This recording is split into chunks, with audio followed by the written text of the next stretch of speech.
The price for Puka Naccua just went up, and a quarterback question that the Rams have to answer early in camp. That's coming up next on Locked On Rams.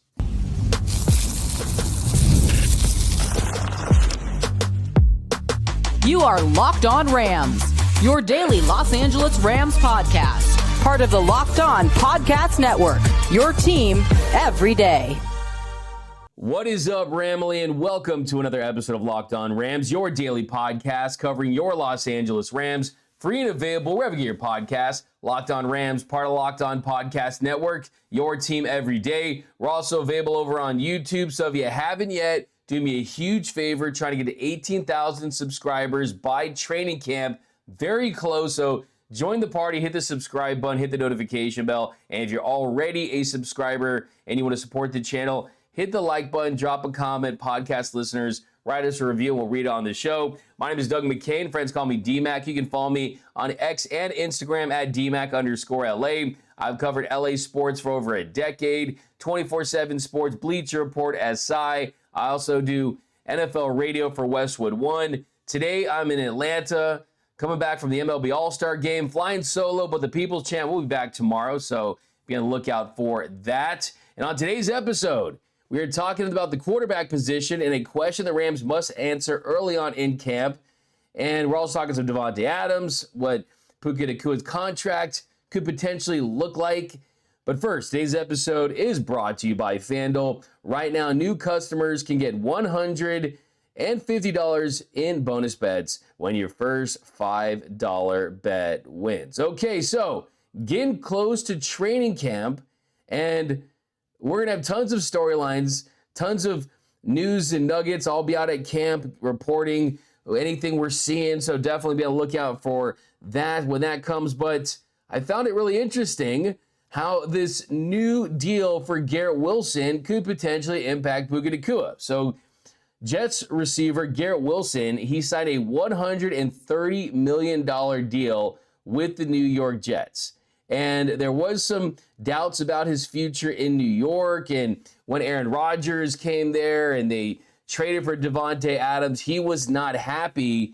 But clearly the Jets think that he can be the cornerstone to their receivers room for the future. They already locked up Sauce Gardner, and then they give Wilson this massive extension, a 4-year, $130 million deal that averages $32.5 million per season. And now he ranks 5th for receivers when it comes to paydays. He's the first receiver to ever earn $31 million per year after just 3 NFL seasons. But it got me thinking, Puka Nacua is coming, and you got to pay him. So how does that impact Puka Nacua's contract negotiations potentially in the future that could come as soon as next off season? Well, Puka has 2 years left on his rookie deal, but if you're a star player like Puka, you end up signing that extension after year 3, and that's when you're first eligible. So as a former 5th round pick, his annual salary is $1 million, and I would love to make $1 million per year. I'm sure most of you guys and ladies out there, the Ramily that are listening and watching the show, would love $1 million per year. But for someone that does what Puka does and the production that he's been able to provide, that definitely is underpaid when you compare that to your peers. So I think when you look at his body of work early on in his career, he's going to want to get something done sooner and not wait. So I think that his agent and him are going to get together with a plan to say, hey, Garrett Wilson got paid. Other receivers that put up numbers similar to mine, a lot of them have gotten paid. So I think that he is going to sign a new contract. And I think that it should come as early as next offseason. And who knows, could it be sooner? But he's first eligible next offseason. But you could have kind of the framework and just kind of the understanding, the wink-wink kind of stuff that is behind deals like that, as far as, hey, we know that there's going to be a lot of confidence that a deal gets done. But you look at just kind of the other comps out there, Jamar Chase, he is just in his own stratosphere as far as how much he's getting paid at $40.25 million per year. that is $5.25 million more than any other receiver. Justin Jefferson, he's someone that I think could be what Puka's representatives will look at as far as, hey, Justin Jefferson's getting $35 million per year. We think we should be getting $35 million per year, something in that range. And in between that, I mean, you look at where Garrett Wilson's at, $32.5 million per year.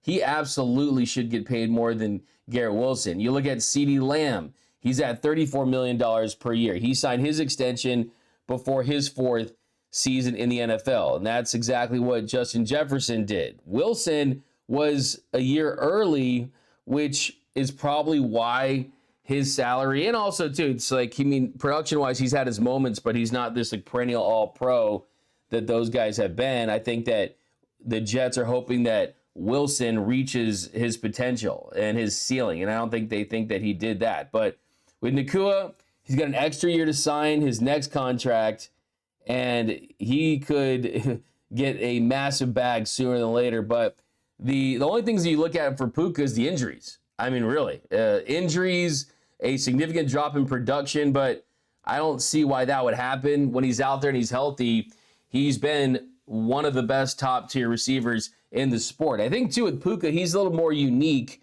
than a lot of these other receivers, right? He's big, he's physical, he's got great hands, and he's able to make contested catches, block, and just do a lot of the dirty work as well. And, yeah, I mean, there is going to be a lot to discuss with Puka and his camp when they kind of see deals like this. I mean, you look at DK Metcalf at 28, he signed for $32.99 million per year in Pittsburgh. So every time one of these wide receivers signs a new contract, Puka will see the price goes up, right? You know the saying, today's price isn't yesterday's price. I mean, the next receiver that is in line to get another bag is Terry McLaurin. Drake London's another guy that could get a new deal pretty soon too. And if they sign for more than Garrett Wilson does, well, then Puka Naccua's asking price is going to assuredly skyrocket potentially a little more if he has another great season. So that is what you're looking at for Puka, is a new contract after next season that's going to be north of $33 million per year. And I think for me, you look at Puka Nacua, the production, the record-setting years that he's had in just his first 2 years in the National Football League. And then there's the fact that, let's be honest, I mean, Jared Verse, face of the defense, I think, moving forward. Puka Nacua, face of the team after Stafford leaves, whatever that is. I mean, we'll see if they get Arch Manning or this big quarterback or whoever they end up with. But Puka is unique in the sense that he's a great player, but he's also really captured the imagination of Rams fans. And he's a star. His rookie season set all the records, really. I mean, 17 games, 105 receptions, 1,486 yards. Then last season, 11 games, 79 receptions, 990 yards, and 2 touchdowns. So he's going to want to put up some elite numbers. I mean, get north of 1,000 yards. I mean, if he gets in the 1,500 to 2,000 yard receiving range, he's going to be in a good spot. But there's always been durability concerns about Puka Nacua. Let's not sugarcoat that. I mean, he broke his foot in the injuries in college and was at BYU in Washington, and he got injured in last season. So you look at his injury history, that's the only thing that I think that kind of gets in the way of that. I mean, week 1 against the Lions last year, he had a grade 2 PCL sprain. I mean, he just kind of plays through stuff, but then it's kind of one of those things where he kind of plays with this reckless abandon, and he kind of like has his style of play, and you don't want him to limit that anyway. You want to make sure that he maintains that, because that's really what makes him a unique and a special player. But he's going to get a bag for sure. It's only a matter of time. So, hey, get those Puka shells ready, man. He'll be able to buy like trillions of them. But let's get to the next topic, because there's a really interesting quarterback question that the Rams will have to answer early in camp. That's coming up next on Locked On Rams. And today's episode of Locked On Rams is brought to you by our friends over at FanDuel. Summer sports are in full swing, and whether you're all about baseball under the lights, golf on the green, or high-stakes soccer action, FanDuel is the best way to make every game even more exciting. You're already following the action. Why not make it a little more thrilling? With FanDuel, you can get in on the game while your friends are getting sunburned at the beach. I've been using FanDuel to track my favorite matchups, and the app just keeps it fresh with new daily promotions and fun ways to bet. It's easy to use, fast to pay out. It makes even regular season games feel like must-watch events. Whether I'm placing a same-game parlay or watching a bet right into the ninth inning, FanDuel makes it feel like I'm part of the action. I'm looking at some of these futures over at FanDuel, and you look at the MVP odds right now. You look at the MVP situation, and Lamar Jackson is the favorite to win the MVPs at plus 500, followed by Josh Allen at plus 600, Mahomes at plus 600, Joe Burrow at plus 600. Then where is Matthew Stafford? Stafford is plus 3,700. Who knows? If the Rams have the year that they're hoping to have, maybe he can win it. Puka and Naccua is at plus 15,000. So you can find all kinds of awesome stuff over there, and just kind of how it impacts the teams. It's a really good way to get an idea about how Vegas and how the experts kind of feel your team's chances are. So go to FanDuel.com. It's a great place. I do a lot of prop bets on baseball as well, so you get a lot of action there. It's a lot of fun. So definitely go to FanDuel right now. And if you're new to FanDuel, new customers can bet just $5 and get $150 in bonus bets if your first bet wins. Open the FanDuel app today or visit FanDuel.com to get started. And we are off and running here on Locked On Rams. Thank you for making Locked On Rams your first listen every single weekday. Free and available wherever you get your podcast. Locked On Rams, part of Locked On Podcast Network. Your team every day. Want to give a special shout out to those everyday listeners out there watching and listening to every single episode of Locked On Rams. Cannot thank you enough. We got a lot of new listeners recently, a lot of new viewers. People are locking in for what promises to be a memorable season for your Los Angeles Rams. Training camp is less than 2 weeks away. So now's the time to join that Everyday Listeners Club. All you have to do is watch and listen to every single episode, and then you won't miss a thing about your Los Angeles Rams. And then also, too, the journey of it all. It's going to be more rewarding when the Rams hoist that Lombardi trophy to say, hey, I was down since day one. So definitely lock in, guys, because it's going to be a very, very exciting season. But let's dive into a little training camp preview. This gets me excited, man. I'm feeling football. I'm really getting the football vibes. I can hear the cleats and the grass. I can just smell it, the pads soon. It's just a great time of year. And one question that the Rams are going to have to answer really early on is about Stetson Bennett.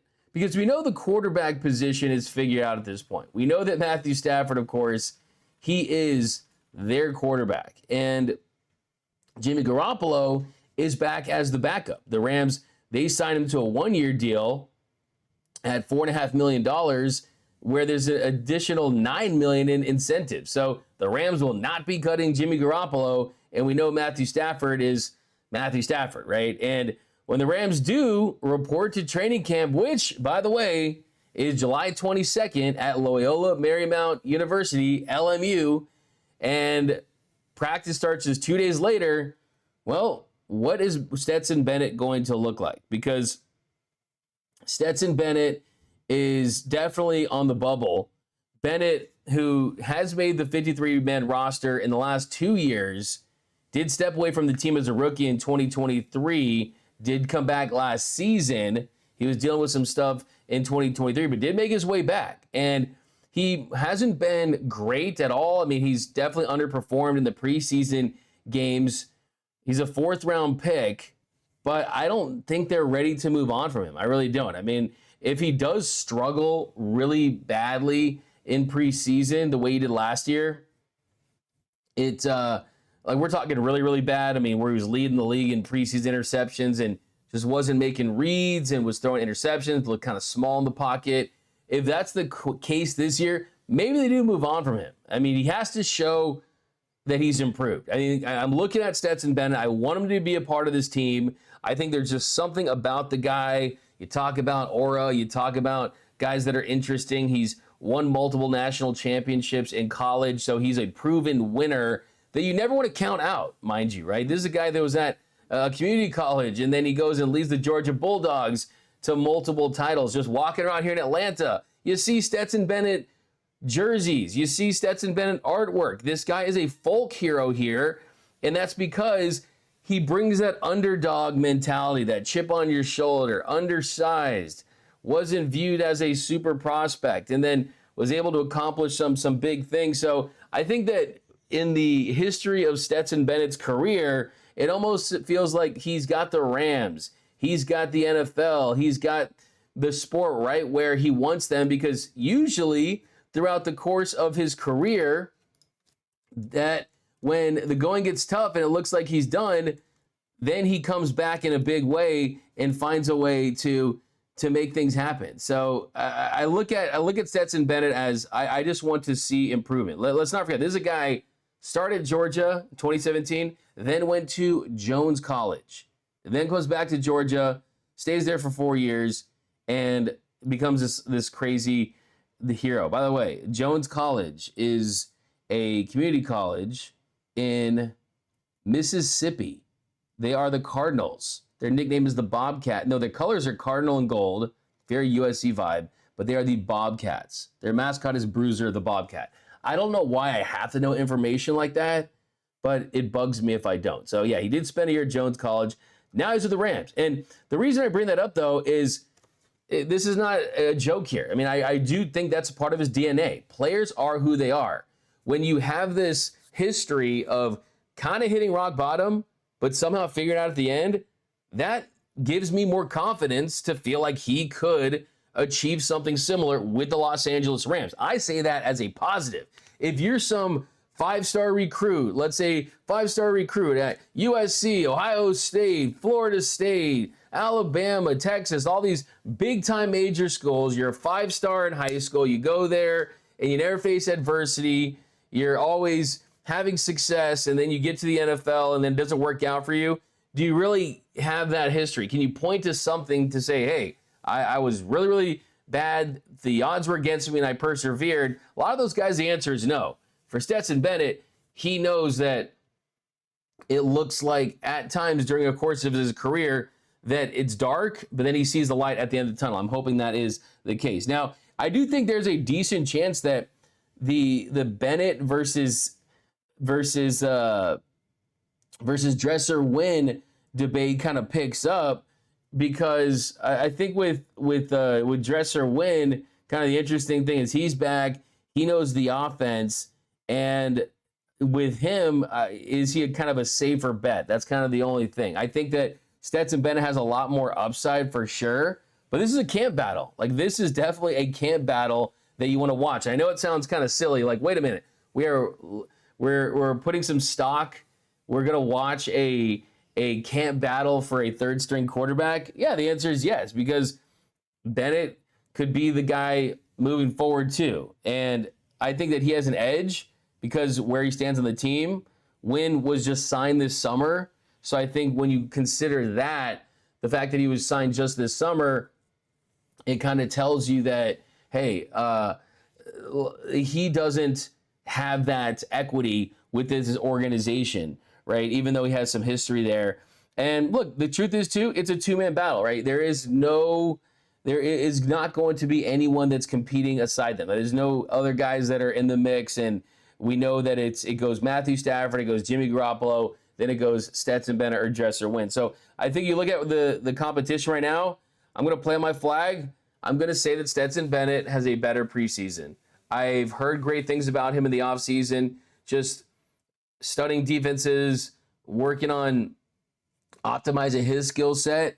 And I do think that this organization kind of has a soft spot for him. I really, really do. He's popular amongst his teammates, and they definitely want to look good about that pick too. I mean, they wanted him for a reason. I think if there's anyone out there that thinks he's going to be the future star of the Rams, the future QB1, I can tell you that that is not what their plan is. From speaking to a lot of people, that is just not the cards. I mean, you never say never, right? I mean, just look at, this is the organization where you had Kurt Warner rise to fame. You just never know in the NFL, for sure. But as far as just their plan, the plan they have in place, it does not rely on Stetson Bennett replacing Matthew Stafford one day. But hey, I mean, the best thing for him to do is go out there and limit the mistakes. I think that Stetson Bennett just can't go out there and play hero ball and prove that the naysayers are right and that he makes 2 mistakes to be a backup quarterback in the NFL. I think you just go out there, play to your skill sets, be mobile in the pocket a little bit, make some really solid throws. I think for me, I want to see an improvement in his arm strength, kind of making those out throws and those out breaking routes and just kind of put him in better positions to succeed too. I think at this point, Sean McVay, they understand his where he's limited and where his strengths are. So I think a couple years into this, they are going to have a much better understanding of how to get the best version of Stetson Bennett. How do you take advantage of his mobility? How do you take advantage of his ability to kind of break the pocket and make plays out of structure? I think there is certainly something there, and I do think that ultimately he ends up with this team still. It's just a matter of kind of not blowing it. And I don't want to see him blow it, because if he blows it, then you have to have the hard conversation. Hey, don't try to do too much, and Stetson Bennett will find a way to continue his career with the Los Angeles Rams. But coming up next, we are talking some Davante Adams and some other Rams nuggets. That is coming up next on Locked On Rams. And welcome back to Locked On Rams. Thank you for making Locked On Rams your first listen every single weekday. Free and available wherever you get your podcast. Locked On Rams, part of the Locked On Podcast Network. Your team every day. Okay, so we've talked a lot about the Rams receivers today. We're going to get back to Puka Naccua and Davante Adams, because first thing I want to say is that they were absolutely snubbed. Davante Adams and Puka Naccua both were ranked outside of the top 10 wide receivers by the NFL coaches and executives, and I just can't believe that. I really do. There was a NFL defensive coach that was shocked that Puka wasn't in the top 10. An AFC executive said that, quote, he probably doesn't have the high-end ability as some of the others on the list. And then another NFL defensive coach says, I can't believe he's not in the top 10. He's just got the it factor. So the top 10, you've got Jamar Chase at 1, Justin Jefferson at 2, Tyreek Hill at 3, CeeDee Lamb at 4, A.J. Brown at 5, Amon-Ra St. Brown at 6, Malik Neighbors at 7, Nico Collins at 8, Mike Evans at 9, and Garrett Wilson at 10. So, look, all those are really, really good to elite wide receivers in this league. But I still think that Puka Naccua deserves some consideration there, anywhere from the 6 to 10 range. I mean, if you want to tell me that the best version of Puka Naccua is better than the best version of Amon-Ra St. Brown, or even, I mean, you look at the top of that list, there's some serious dudes right there, and you're not feeling bad about being ranked behind those guys, but certainly that 6 to 10 range from Amon-Ra St. Brown, Malik Neighbors, who has had a good start to his career, but even his first case of action wasn't as good as Puka Nacua's. And Nico Collins, Mike Evans, kind of at the later stage of his career. Garrett Wilson still is looking to prove that he's the guy that has earned the contract that he was just given. So I think that list is ridiculous. I think Davante Adams doesn't really care that much when you look at the fact that he's kind of done it all in his career. He doesn't even need those accolades. But he was ranked 5th last season. So Davante Adams, he goes from 5 to not even in the top 10. And one NFL offensive coordinator said about him not being ranked in the top 10, when you watch him up close, he's still exactly what the classic X receiver should look like. So I still think that it's actually a good thing for Davante Adams to have this extra level of motivation that he's certainly going to bring into this season. And this NFL coordinator said about Adams that, hey, he looks like that X. That's what the Rams need, right? And since the start of the 2020 season, Davante Adams, he's caught 59 touchdowns. That is the most of any player in the National Football League in that stretch. And since Puka Naccua came to the league in 2023, he's averaged 88.4 receiving yards per game. That's the fourth highest of any player. Davante Adams, the ninth most catches since 2023. Puka Naccua, the 10th most, and that is with them both playing fewer than the 8 players that had more receptions in the last 2 years. So that is an indicator that when these guys are in and when they're playing, they are as effective as essentially anyone in this league. So I think that they are absolutely snubbed in this poll. I think when the season ends, if Matthew Stafford stays healthy and they are able to cook for an entire season, then we're going to look back and laugh at this list. So, yeah, I look at Davante Adams and just the impact that he's had in the organization without even playing a preseason game. And the fact that Puka Naccua feels like, he said that he feels like a kid at a candy store with Davante Adams and just learning from him. I think that is really special. If you watch the latest episode of The Insiders for the NFL, Puka Naccua had some really awesome stuff to say. He said that it's definitely going to be different without Cooper Kupp not there. But he said about Davante Adams and his impact, Davante, as soon as he stepped into the facility, he's been fantastic. The ability to learn the game from another all-time great. I feel like I'm stealing. I'm like a kid in the candy store. So that's really cool. I mean, he said, I've had Matthew Stafford, Sean McVay, Cooper Kupp, and now Davante Adams. My life is pretty good. I can't complain too much. So, yeah, he was asked about kind of what are the specific things about Davante Adams that he's learning. And Puka said route running. He said that that's what really jumps out when you just watch Davante work. When you watch Tay work, it is the route running. Puka said his ability to change pace while he's moving on the football field, the ability to win against negative leverage, his suddenness at the line of scrimmage, it's fantastic to see. And to be able to see it in person and be lining up right next to him, it makes sure that you have all the gas turned on when you're going to go out there with number 17. So, hey, it makes sure you have all the gas turned on. So he's saying that, hey, it's upping his level of play. It's increasing his hunger. And even though in just 28 games, Puka Naccua, 2,476 yards, a great start. The fact that he feels like the presence of this other guy is going to elevate me to another level, it shows the hunger. He also said, I can't wait to see the guys. I just want to see Matthew Stafford spin it. That's my favorite part of the day. As soon as the first practice comes out and you see that ball spinning right, I'm like, things will be well in the world. So he's excited for training camp.